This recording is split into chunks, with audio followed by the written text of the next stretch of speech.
вечерта на мюзикъла. Какво ще им предложите? Можем да кажем, че е концерт-спектакъл. Различно нещо, което до сега аз не съм правил и не съм виждал в нашия град. Това е концерт, в който аз ще бъда сам с моята прекрасна пианистка Веселина Ботева.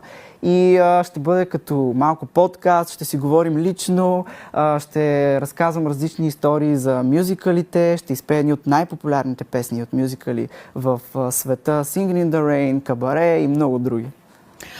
Нека да чуем още едно ваше изпълнение. Този път фрагмент от мюзикъла Моята прекрасна лейди, ария на Фреди, която вие изпълнявате обаче по време на майсторски клас. Да. Добре, колеги, моля да видим клипчето.